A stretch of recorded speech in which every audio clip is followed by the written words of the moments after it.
안녕하세요. 저는 한결손해사정의 대표 손해사정사 장재훈입니다. 보험회사가 보험계약을 해지하고 보험금을 지급하지 않는 강력한 무기가 되는 것이 바로 이 고지의무 위반입니다. 하지만 어떠한 경우에는 피보험자나 계약자가 고지의무 위반을 했어도 보험회사가 보험계약을 해지할 수 없고 보험금을 지급해야 하는 경우가 있는데요. 그 이유를 알고 싶으시다면 이 영상을 끝까지 시청해 주시기 바랍니다. 고지의무 위반이라고 하는 것은 계약자나 피보험자가 보험계약을 체결할 당시에 보험 가입 전 병력 사항에 대해서 사실대로 보험회사에 알려야 할 의무를 말합니다.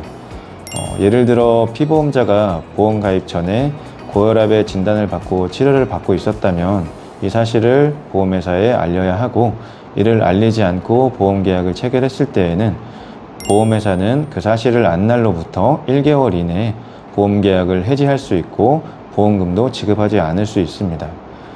그런데 만약에 피보험자나 계약자가 이 피보험자의 병력 사실에 대해서 보험계약 당시에 알지 못하고 있었거나 아니면 중대한 과실 없이 알지 못해서 고지하지 못했다라고 하면 보험회사는 그때에는 보험계약도 해지할 수 없고 보험금도 지급을 해야 합니다.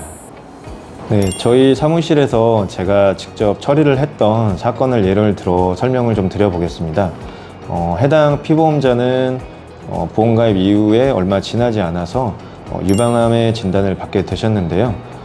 보험회사에서는 조사가 나왔고, 조사 결과 피보험자가 보험 가입 전에 폐암의 진단이 되셨고 다른 장기에까지 전이가 되었다라는 영상 소견이 확인되었으니 이를 이유로 보험금을 지급할 수 없고 보험계약도 해지하겠다라는 통보를 받으셨습니다.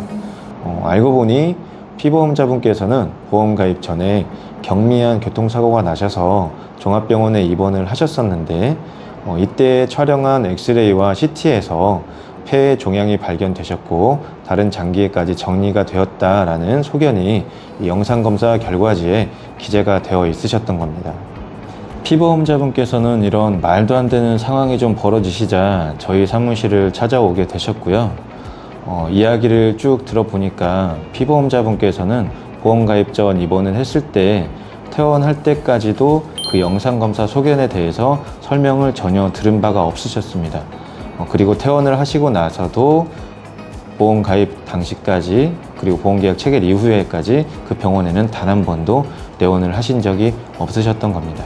그리고 보험에 가입을 했고 그 이후에 유방암 진단을 받으시고 암 수술을 받게 되셨던 거죠. 네, 결국엔 저희가 사건 수임을 해서 피보험자에게는 고지의무 위반에 대한 고의 또는 중대한 과실이 없다라고 상세하게 주장하고 입증을 했고요. 보험회사에서도 이를 인정하고 암 진단비 3천만 원을 지급하고 보험계약도 유지가 될 수 있게 도와드렸던 사건입니다.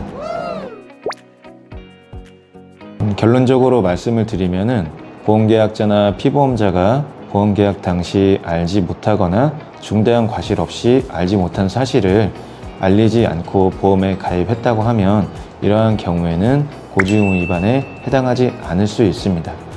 따라서 이러한 경우에 보험회사는 보험계약도 유지해야 하고 보험금도 지급을 해줘야 하는 것이 맞습니다. 오늘은 보험회사가 고지의무 위반을 주장하고 보험금을 지급하지 않겠다라고 주장하는 사건들에서 피보험자가 보험금을 지급받으실 수 있는 경우에 대해서 설명을 드려봤습니다. 계약자나 피보험자분께서는 의외로 보험회사가 고지의무 위반을 주장하고 보험금을 지급하지 않겠다라고 하면 이를 인정하고 보험금을 포기하시는 경우가 많으신데요. 지금 이 영상을 시청하고 계시는 분들께서는 정말로 그 고지의무 위반에 대한 보험회사의 주장이 타당한지를 전문가를 통해서 재검토 받아보셨으면 좋겠습니다. 지금까지 한결손해사정의 대표 손해사정사 장재훈이었습니다. 감사합니다.